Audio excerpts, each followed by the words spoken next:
नमस्कार, welcome to know मोर। पाकिस्तान में हड़कंप मच चुकी है जब से इंडिया ने इंडस वाटर ट्रीटी सस्पेंड किया है। लेकिन आज पाकिस्तान ऑक्युपाइड कश्मीर में मुजफ्फराबाद स्पेशली यहां पे फ्लड अलर्ट इश्यू किए गए हैं, क्योंकि सडनली झेलम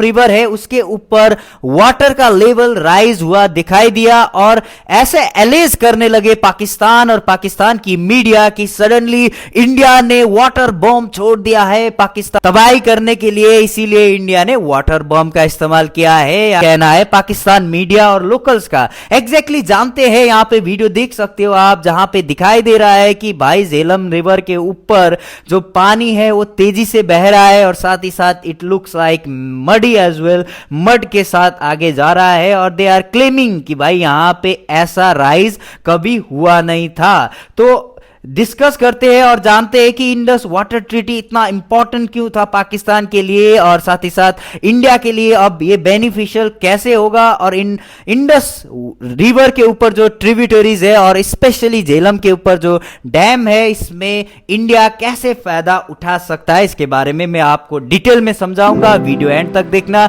और for your career and for your examination and geopolitical knowledge subscribe the channel know more and you will get to know more about many things. पहले बात करते हैं इंडस वाटर ट्रीटी के बारे में। तो बहुत सारे वीडियोस बना चुका हूं, मैंने एक्सप्लेन किया है, लेकिन सिंपली इंडस रिवर जो कि उसके ट्रिब्यूटरीज और रिवर के बारे में बात करते हैं, जहां पे आपको याद होगा कि इंडस रिवर आता है near Mansarovar lake which is in China, Tibetan प्लेटू में है और ये एंटर करता है लद्दाख को, उसके बाद पाकिस्तान ऑक्युपाइड कश्मीर और इसके मेजर ट्रिब्यूटरीज जो है स्पेशली लेफ्ट बैंक में, जिसमें आते हैं सतलुज रिवर, बीज रिवर्स, रवि, चेनाब और झेलम। और झेलम इसलिए इंपॉर्टेंट है इंडिया के लिए क्योंकि यहां पे इंडिया ने डैम बनाया था 2018 में, जहां पे प्रधानमंत्री जाके इस रिवर और इस डैम को इनागोरेट किया था, जिसका नाम है किशनगंगा। और आपको तो पता ही होगा, ये न्यूज में बहुत था क्योंकि पाकिस्तान ने बहुत सारे कंप्लेंट अर्जी डाली थी,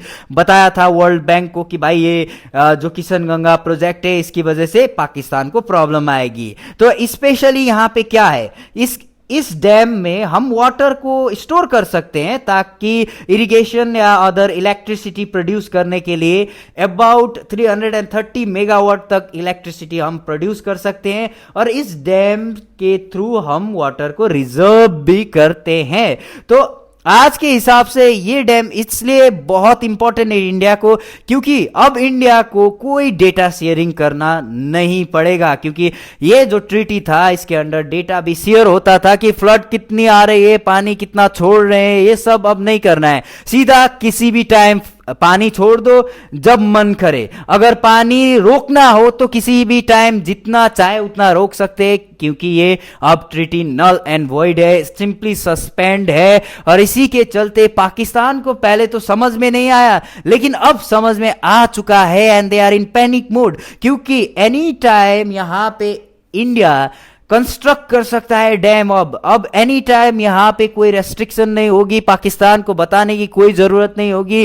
5-6 साल या तो 10 साल में अगर डैम 2-3 बना दिए इस जो ट्रिब्यूटरीज के अंदर, झेलम या तो किसी भी और रिवर के ऊपर, तो पाकिस्तान के लिए मुसीबत आएगी, specially Punjab province and Sindh province. मैंने एक वीडियो बनाया था जहां पे बिलावल भुट्टो ने कहा था कि this will be disaster for Sindh और पंजाब के लिए। So this is very important project for India और इंडिया को बहुत टाइम लगा था, बहुत खर्चा हुआ था इस प्रोजेक्ट जो किशनगंगा डैम प्रोजेक्ट को बनाने में। So right now all the Pakistani are in panic mode कि भाई अब इंडिया जो करेगा नेक्स्ट स्टेप वो उनको पता नहीं रहेगा। को क्या कहना है इसके बारे में सिंपली आप कमेंट सेक्शन पे कमेंट करो और चैनल को सब्सक्राइब करो और बेल आइकन दबाना ना भूलेगा।